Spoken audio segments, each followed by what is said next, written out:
ओम शांति। 27 मई 2020 बाबा के महावाक्य। मीठे बच्चे, निश्चय ज्ञान योग से बैठता, साक्षात्कार से नहीं। साक्षात्कार की ड्रामा में नूंद है, बाकी उससे किसी का कल्याण नहीं होता। प्रश्न: बाप कौन सी ताकत नहीं दिखाते, लेकिन बाप के पास जादूगरी अवश्य है? उत्तर: मनुष्य समझते हैं भगवान तो ताकतमंद है, वह मरे हुए को भी जिंदा कर सकते हैं, परंतु बाबा कहते यह ताकत मैं नहीं दिखाता। बाकी कोई नौधा भक्ति करते हैं तो उन्हें साक्षात्कार करा देता हूँ। यह भी ड्रामा में नूंद है। साक्षात्कार कराने की जादूगरी बाप के पास है, इसलिए कई बच्चों को घर बैठे भी ब्रह्मा व श्री कृष्ण का साक्षात्कार हो जाता है। गीत। कौन आया मेरे मन के द्वारे। ओम शांति। यह बच्चों के अनुभव का गीत है। सत्संग तो बहुत हैं, खास भारत में तो ढेर सत्संग हैं, अनेक मतांतर हैं। वास्तव में वह कोई सत्संग नहीं, सत्संग एक होता है। बाकी तुम वहाँ किसी विद्वान आचार्य पंडित का मुंह देखेंगे, बुद्धि उस तरफ चली जाएगी। यहाँ फिर अनोखी बात है। यह सत्संग एक ही बार इस संगम युग पर होता है। यह तो बिल्कुल नई बात है। उस बेहद के बाप का शरीर तो कोई है नहीं। कहते हैं मैं तुम्हारा निराकार शिव बाबा हूँ। तुम और सत्संगों में जाते हो तो शरीरों को ही देखते हो। शास्त्र याद कर फिर सुनाते हैं। अनेक प्रकार के शास्त्र हैं। वह तो तुम जन्म जन्मांतर सुनते आए हो। अब है नई बात। बुद्धि से आत्मा जानती है। बाप कहते हैं, हे मेरे सिकिलधे बच्चे, हे मेरे सालिग्रामों, तुम बच्चे जानते हो 5000 वर्ष पहले इस शिव बाबा द्वारा बाबा ने पढ़ाया था। तुम्हारी बुद्धि एकदम दूर चली जाती है तो बाबा आया है। बाबा अक्षर कितना मीठा है। वह है मात पिता। कोई भी सुनेंगे तो कहेंगे पता नहीं इन्हों के मात पिता कौन हैं। बरोबर वह साक्षात्कार कराते हैं तो उसमें भी वह मूंझते हैं। कभी ब्रह्मा को कभी कृष्ण को देख लेते हैं तो विचार करते रहते कि ये क्या है। ब्रह्मा का भी बहुतों को घर बैठे साक्षात्कार होता है। अब ब्रह्मा की तो कभी कोई पूजा करते नहीं हैं। कृष्ण आदि की तो करते हैं। ब्रह्मा को तो कोई जानते भी नहीं होंगे। प्रजापिता ब्रह्मा तो अब आया है। यह है प्रजापिता। बाप बैठ समझाते हैं कि सारी दुनिया पतित है तो जरूर यह भी बहुत जन्मों के अंत में पतित ठहरे। कोई भी पावन नहीं है, इसलिए कुंभ के मेले पर, हरिद्वार गंगा सागर के मेले पर जाते हैं, समझते हैं स्नान करने से पावन बन जाएंगे। लेकिन यह नदियां कोई पतित पावनी थोड़े ही हो सकती। नदियां तो निकलती हैं सागर से। वास्तव में तुम हो ज्ञान गंगाएं, महत्व तुम्हारा है। तुम ज्ञान गंगाएं जहां तहां निकलती हो। वो लोग फिर दिखलाते हैं तीर मारा और गंगा निकली। तीर मारने की तो बात नहीं। यह ज्ञान गंगाएं देश देशांतर जाती हैं। शिव बाबा कहते हैं, मैं ड्रामा के बंधन में बांधा हुआ हूँ। सभी का पार्ट निश्चित किया हुआ है, मेरा भी पार्ट निश्चित है। कोई समझते भगवान तो बहुत ताकतमंद हैं, मरे हुए को भी जिंदा कर सकते हैं। यह सभी गपोड़े हैं। मैं आता हूँ पढ़ाने के लिए, बाकी ताकत क्या दिखाएंगे। साक्षात्कार की भी जादूगरी है। नौधा भक्ति करते हैं तो मैं साक्षात्कार कराता हूँ। जैसे काली का रूप दिखलाते हैं, उन पर फिर तेल चढ़ाते हैं। अब ऐसी काली तो है नहीं, परंतु काली की नौधा भक्ति बहुत करती हैं। वास्तव में काली तो जगत अम्बा है।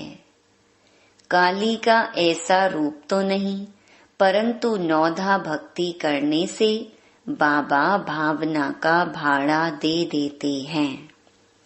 काम चिता पर बैठने से काले बने, अब ज्ञान चिता पर बैठ गोरे बनते हैं। जो काली अब जगदम्बा बनी है, वह साक्षात्कार कैसे कराएगी। वह तो अभी बहुत जन्मों के अंत के भी अंत वाले जन्म में है। देवताएं तो अभी हैं नहीं, तो वह क्या साक्षात्कार कराएंगे। बाप समझाते हैं, यह साक्षात्कार की चाबी मेरे हाथ में है। अल्प काल के लिए भावना पूरी करने के लिए साक्षात्कार करा देता हूँ, परंतु वह कोई मेरे से नहीं मिलते। मिसाल एक काली का देती हैं। इस रीति बहुत हैं, हनुमान, गणेश आदि। भल सिख लोग भी गुरु नानक की बहुत भक्ति करें तो उन्हें भी साक्षात्कार हो जाएगा, परंतु वह तो नीचे चले आते हैं। बाबा बच्चों को दिखलाते हैं, देखो यह गुरु नानक की भक्ति कर रहे हैं। साक्षात्कार फिर भी मैं कराता हूँ। वह कैसे साक्षात्कार कराएंगे। उनके पास साक्षात्कार कराने की चाबी नहीं है। यह बाबा कहते हैं, मुझे विनाश स्थापना का साक्षात्कार भी उस बाबा ने कराया, परंतु साक्षात्कार से कोई का भी कल्याण नहीं। ऐसे तो बहुतों को साक्षात्कार होते हैं, आज वह है नहीं। बहुत बच्चे कहते हैं, हमको जब साक्षात्कार हो तो निश्चय बैठे, परंतु निश्चय साक्षात्कार से नहीं हो सकता। निश्चय बैठता है ज्ञान और योग से। 5000 वर्ष पहले भी मैंने कहा था कि यह साक्षात्कार मैं कराता हूँ। मीरा ने भी साक्षात्कार किया। ऐसे नहीं कि आत्मा वहाँ चली गई, नहीं, बैठे बैठे साक्षात्कार कर लेते हैं, लेकिन मेरे को नहीं प्राप्त कर सकते। बाप कहते हैं, कोई भी बात का संशय हो तो जो भी ब्राह्मणियां टीचर्स हैं उनसे पूछो।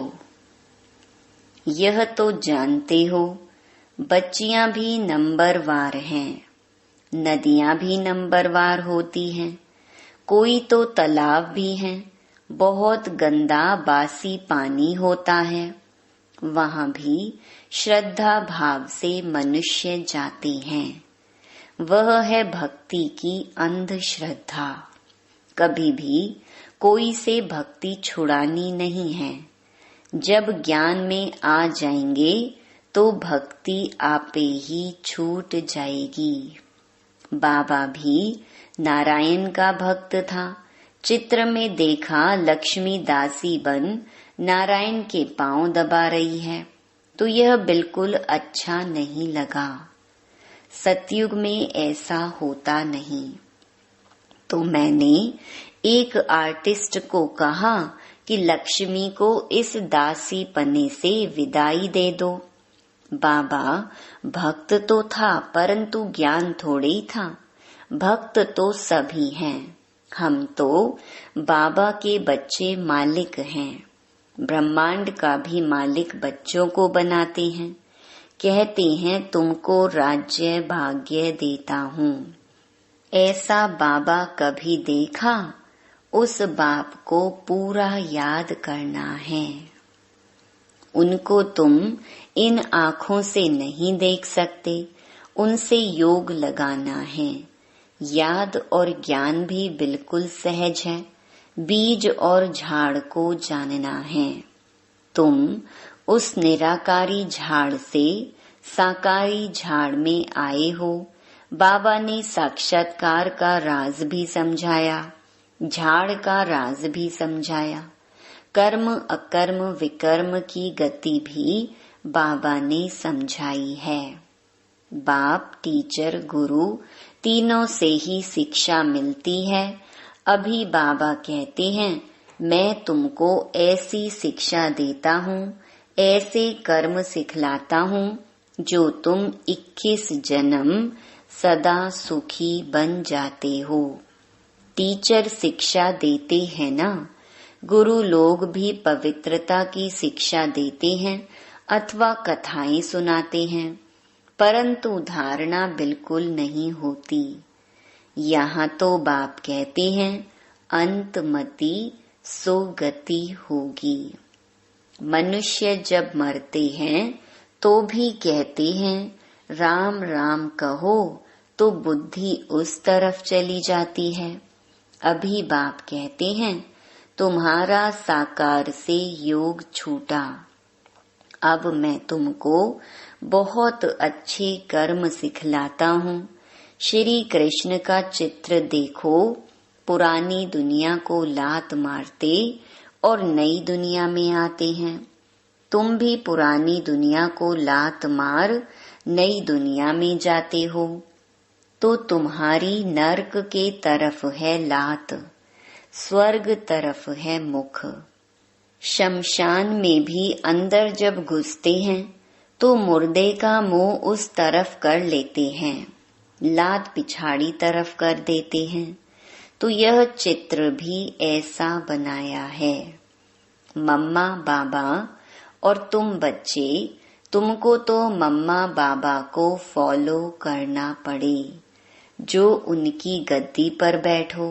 राजा के बच्चे प्रिंस प्रिंसेस कहलाते हैं ना।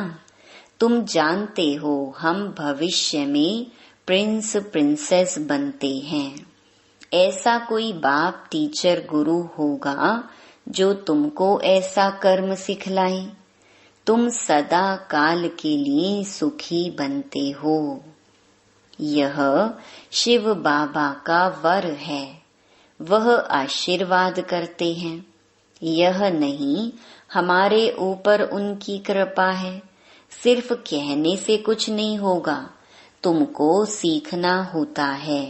सिर्फ आशीर्वाद से तुम नहीं बन जाएंगे, उसकी मत पर चलना है। ज्ञान और योग की धारणा करनी है। बाप समझाते हैं कि मुख से राम राम कहना भी आवाज हो जाता। तुमको तो वाणी से परे जाना है, चुप रहना है। खेल भी बहुत अच्छे अच्छे निकलते हैं। अनपढ़े को बुद्धू कहा जाता है। बाबा कहते हैं कि अब सभी को भूलकर तुम बिल्कुल बुद्धू बन जाओ। मैं जो तुमको मत देता हूँ उस पर चलो। परम धाम में तुम सभी आत्माएं बिना शरीर के रहती हो, फिर यहाँ आकर शरीर लेती हो, तब जीव आत्मा कहा जाता है। आत्मा कहती है मैं एक शरीर छोड़ दूसरा लेती हूँ, तो बाप कहते मैं तुमको फर्स्ट क्लास कर्म सिखलाता हूँ। टीचर पढ़ाते हैं, इसमें ताकत की क्या बात है। साक्षात्कार कराते हैं, इसको जादूगरी कहा जाता है। मनुष्य से देवता बनाना, ऐसी जादूगरी कोई कर न सके। बाबा सौदागर भी है, पुराना लेकर नया देते हैं। इनको पुराना लोहे का बर्तन कहा जाता है। इनका कोई मूल्य नहीं है। आजकल देखो तांबे के भी पैसे नहीं बनते, वहाँ तो सोने के सिक्के होते हैं। वंडर है ना, क्या से क्या हो गया है। बाप कहते हैं मैं तुमको नंबर 1 कर्म सिखलाता हूँ। मन मनाभव हो जाओ। फिर है पढ़ाई, जिससे स्वर्ग का प्रिंस बनेंगे। अभी देवता धर्म जो प्रहलोप हो गया है, वह फिर से स्थापन होता है। मनुष्य तुम्हारी नई बातें सुनकर वंडर खाते हैं। कहते हैं कि स्त्री पुरुष दोनों ही इकट्ठे रह पवित्र रह सकें। यह कैसे हो सकता। बाबा तो कहते भल इकट्ठे रहो, नहीं तो मालूम कैसे पड़े। बीच में ज्ञान तलवार रखनी है, इतनी बहादुरी दिखानी है। परीक्षा होती है तो मनुष्य इन बातों में वंडर खाते हैं, क्योंकि शास्त्रों में तो ऐसी बातें हैं नहीं। यहाँ तो प्रैक्टिकल में मेहनत करनी पड़ती है। गंधर्वी विवाह की बात यहाँ की है। अभी तुम पवित्र बनते हो, तो बाबा कहते बहादुरी दिखलाओ। सन्यासियों के आगे सबूत देना है। समर्थ बाबा ही सारी दुनिया को पावन बनाते हैं। बाप कहते हैं भल साथ में रहो, सिर्फ नंगन नहीं होना है। यह सभी हैं युक्तियाँ। बड़ी जबरदस्त प्राप्ति है। सिर्फ एक जन्म बाबा के डायरेक्शन पर पवित्र रहना है। योग और ज्ञान से एवर हेल्थी बनते हैं 21 जन्मों के लिए। इसमें मेहनत है ना। तुम हो शक्ति सेना, माया पर जीत पहन जगत जीत बनते हो। सभी थोड़े ही बनेंगे। जो बच्चे पुरुषार्थ करेंगे वही ऊंच पद पाएंगे। तुम भारत को ही पवित्र बनाकर फिर भारत पर ही राज्य करते हो। लड़ाई से कभी सृष्टि की बादशाही मिल ना सके। यह वंडर है ना। इस समय सब आपस में लड़कर खलास हो जाते हैं। मक्खन भारत को मिलता है। दिलाने वाली हैं वंदे मातरम। मेजॉरिटी माताओं की है। अब बाबा कहते हैं जन्म जन्मांतर तुम गुरु करते आए, शास्त्र पढ़ते आए हो। अब हम तुमको समझाते हैं जज योरसेल्फ, राइट क्या है। सतयुग है राइचियस दुनिया, माया अनराइचियस बनाती है। अब भारतवासी इररिलीजियस बन पड़े हैं। रिलीजन नहीं, इसलिए माइट नहीं रही है। irreligious, unrighteous, unlawful, insolvent बन पड़े हैं। बेहद का बाप है, इसलिए बेहद की बातें समझाते हैं। कहते हैं कि फिर तुमको रिलीजियस मोस्ट पावरफुल बनाता हूँ। स्वर्ग बनाना तो पावरफुल का काम है, परंतु है गुप्त। इनकॉग्निटो वॉरियर्स हैं। बाप का बच्चों पर बहुत प्यार होता है, मत देती हैं। बाप की मत, टीचर की मत, गुरु की मत, सोनार की मत, धोबी की मत, इसमें सभी मतें आ जाती हैं। अच्छा, मीठे मीठे सिकिलधे बच्चों प्रति मात पिता बाप दादा का याद प्यार और गुड मॉर्निंग। रूहानी बाप की रूहानी बच्चों को नमस्ते। धारणा के लिए मुख्य सार। पहला, इस एक अंतिम जन्म में बाप के डायरेक्शन पर चल घर गृहस्थ में रहते पवित्र रहना है। इसमें बहादुरी दिखानी है। दूसरा, श्रीमत पर सदा श्रेष्ठ कर्म करने हैं। वाणी से परे जाना है। जो कुछ पढ़ा व सुना है उसे भूल बाप को याद करना है। वरदान, शुभ चिंतन द्वारा ज्ञान सागर में समाने वाले अतीन्द्रिय सुख के अनुभवी भव। जैसे सागर के अंदर रहने वाले जीव जंतु सागर में समाये हुए होते हैं, बाहर नहीं निकलना चाहते। मछली भी पानी के अंदर रहती है। सागर व पानी ही उसका संसार है। ऐसे आप बच्चे भी शुभ चिंतन द्वारा ज्ञान सागर बाप में सदा समाये रहो। जब तक सागर में समाने का अनुभव नहीं किया, तब तक अतीन्द्रिय सुख के झूले में झूलने का, सदा हर्षित रहने का अनुभव नहीं कर सकेंगे। इसके लिए स्वयं को एकांतवासी बनाओ, अर्थात सर्व आकर्षण के वाइब्रेशन से अंतर्मुखी बनो। स्लोगन, अपने चेहरे को ऐसा चलता फिरता म्यूजियम बनाओ जिसमें बाप बिंदु दिखाई दे। ओम शांति।